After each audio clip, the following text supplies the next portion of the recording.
Have you ever wondered how your sales performance compares against your competitors and peers?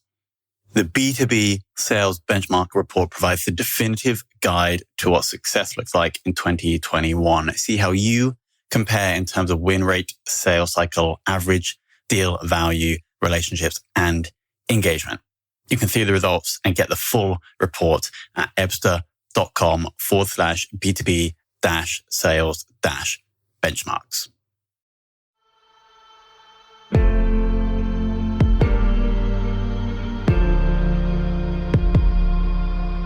This is Sales Ops Demystified, the #1 most downloaded podcast in sales operations. We invite the brightest minds in sales operations onto the show to deconstruct the why, what, and how behind rep productivity, forecasting, metrics, and all things revenue. This podcast is brought to you by Ebsta, the leading customer engagement platform for Salesforce.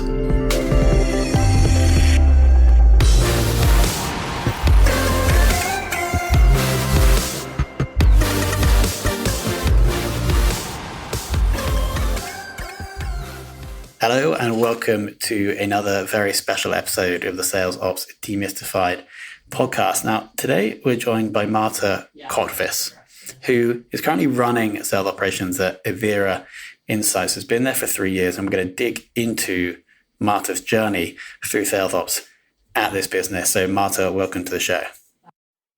Thank you. Thank you for the invitation. Happy to be here.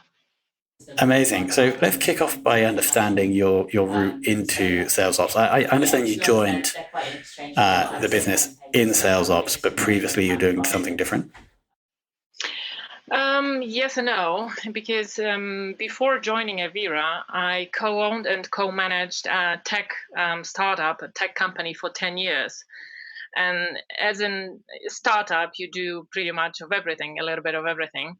So I started in sales basically at the end of it, at the end of my journey there. I started also doing sales ops, what we now call sales ops, right? At that time, I didn't know it was called like that. So a bit of forecasting, a bit of KPIs and stuff like that. And I thought it was pretty amazing. And I really enjoyed that. So when I moved into Avira, that was the direction I was trying to achieve, and in the end, as you can see, I'm now leading the head of sales operation for the global OEM team in Avira. Got it. So in your own business, you were drawn to the sales side, and then you were also drawn to the ops side, and that's when you got the experience. And then from there, when you were thinking about other things you could do, you were like, okay, I would love to do more of this operation stuff. Exactly. When I joined Avira, I wanted to stay in sales, but I didn't want to go into the field, but I preferred to do the ops. And this was my dream job. And so roughly now, how many reps and how many people in the ops team? Mm-hmm. We have about 20 salespeople around the world in 3 regional teams. And for now, I'm the only person running sales op. I also work with, obviously, marketing and other departments, but dedicated to sales ops, I'm the only one. Got it. Makes sense. And so do you have a one-on-one relationship with every rep? Yes, definitely one-on-one relationship. More obviously with the team in EMEA, as they are close to me, and not so with APAC or US team, but yeah, we definitely have a one-on-one relationship. I know each of them. Sure. And then the tech stack that you guys are currently running, I understand you're using Salesforce, but it'd be good to know what else we have. Exactly. Yes, we are in Salesforce, and I'm also the Salesforce admin from the very beginning. And for data visualization, we use Tableau, which is probably not so a surprise. And for marketing automation and enablement, we use HubSpot, also Sales Navigator, and also a couple of others. Got it, makes sense. And so in the last few months, how have you and the team adapted to the remote operation, and what have been the biggest challenges? That was pretty rough, as all our BDMs need to stay remotely, and they are obviously used to working in the field. So I think that the biggest challenge for us is now to, let's say, get close to the type of relationships we had while being able to meet people face to face, now doing it remotely. So building the same level of trust, or almost the same level of trust. I think this is the biggest challenge. Yeah. Our sales process is actually not repetitive, because we do technology integration. So every project is really different, and the sales cycles are pretty long. And because these projects are complex from the perspective of technology and all others, also legal perspective and commercials, it's not straightforward, then the trust is really essential here, the partnership that we are building. Makes total sense. And I guess the $1 million question is, what have you guys been doing to build that trust, and have anything come close to what you would get in real life? Yeah, well, I think that each of our BDMs has their own, let's say, magic trick, but I guess that there is no rocket science about that, that we needed to switch to video conferencing. And instead of doing one-on or face-to-face meeting and the calls, you had to combine it and do the video conferencing, so you can see the people, you can see their body language, and they can also see you. That was, I think, the biggest change. For sure. And was there anything else that the team was doing differently, whether operationally or culturally, that has had an impact on how productive the reps are? I guess yes, but each team probably would need to speak for themselves, because I guess that each culture is different. The doing the business in China is totally different than in EMEA or in the US. So I think that everybody has their own tricks. For sure. And so you didn't internally say that going forward, every sales meeting has to be in video. You kind of let the reps do their thing. Yes, exactly. Because because of the specific of the job, so the technology integration bit, which is, as I mentioned, each time is different. We don't have that granular, let's say, processes or scripting. So we let BDMs decide what works best for them and their partners, and they have their own ways. Got it. Do you think when things go back to more normal, do you think that more of the sales process will be remote?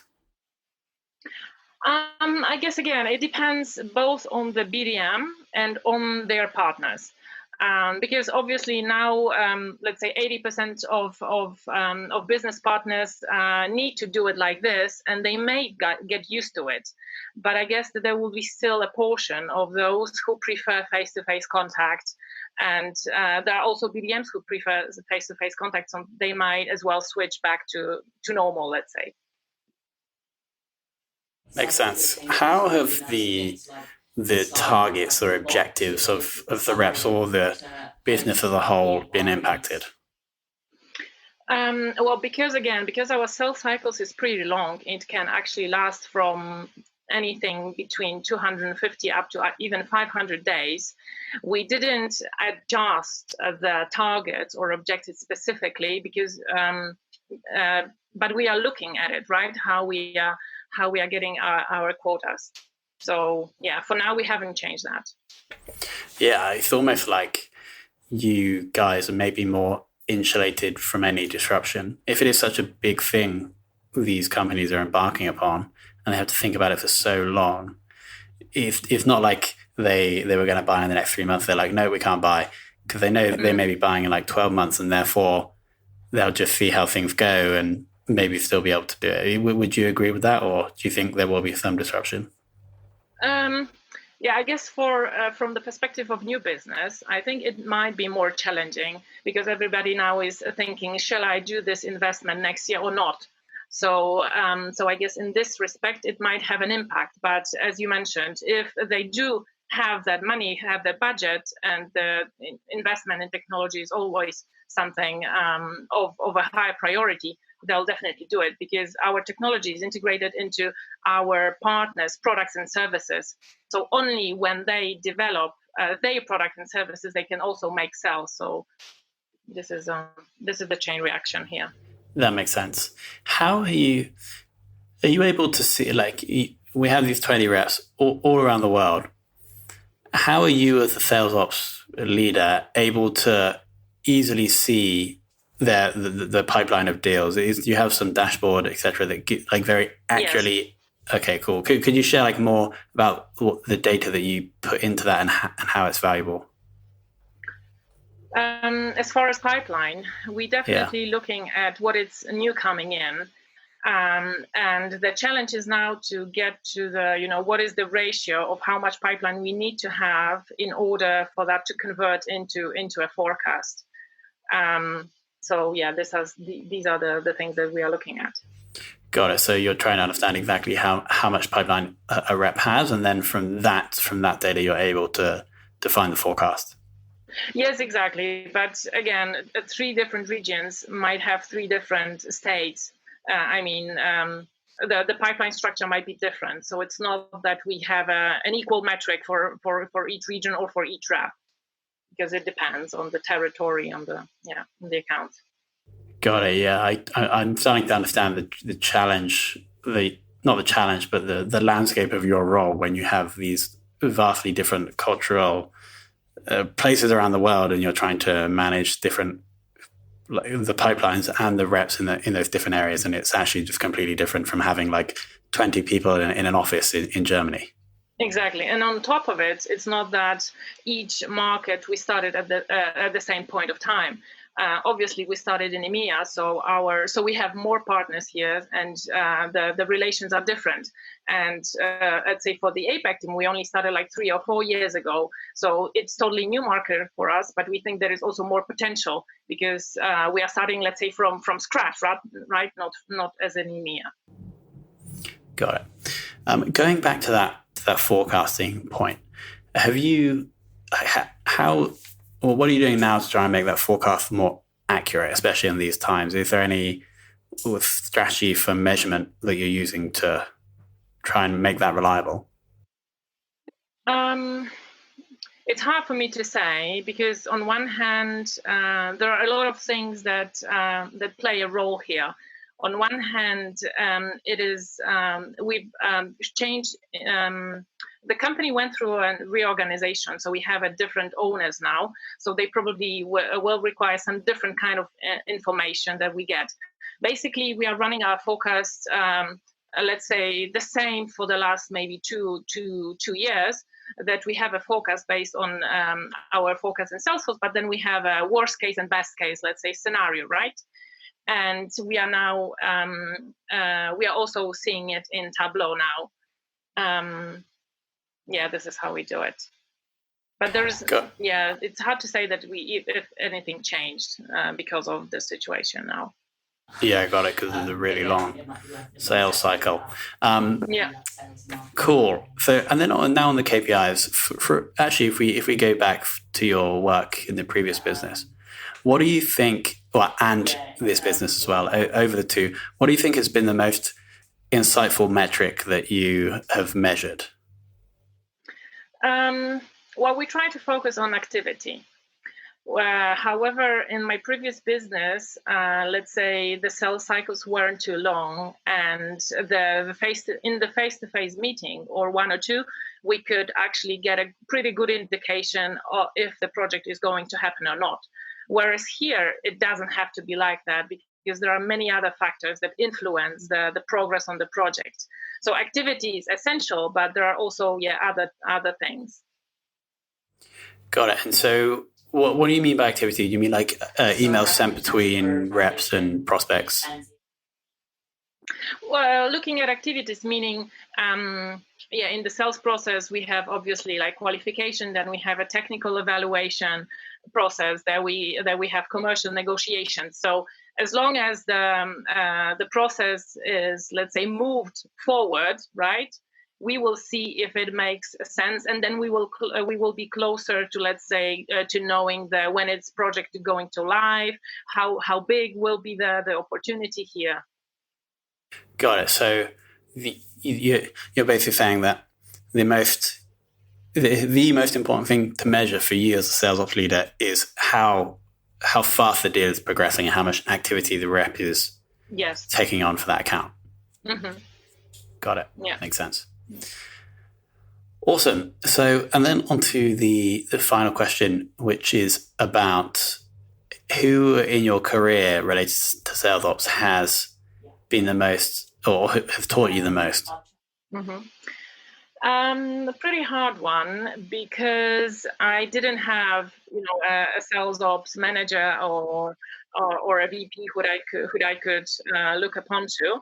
However, my managers that I work with, my sales VPs, the current and previous ones, and also our marketing VP, and obviously salespeople are of a big influence. They inspire me by asking questions, by giving me challenges, what can be done, if it can be done, to improve in that role.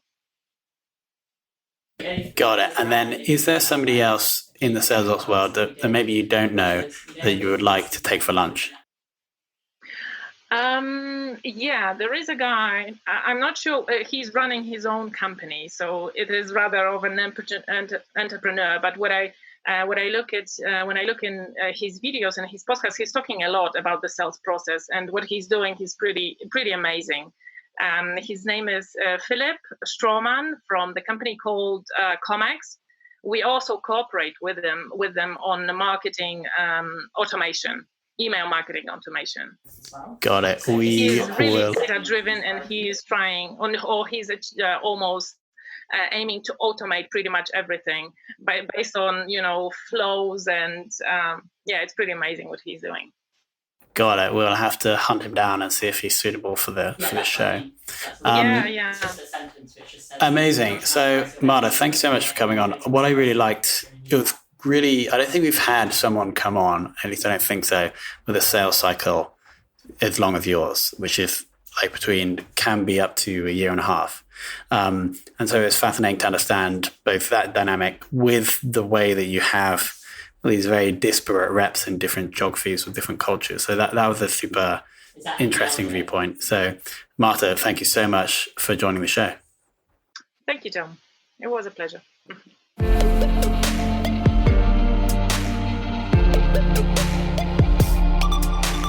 Thank you for listening to this episode of the Sales Ops Demystified podcast.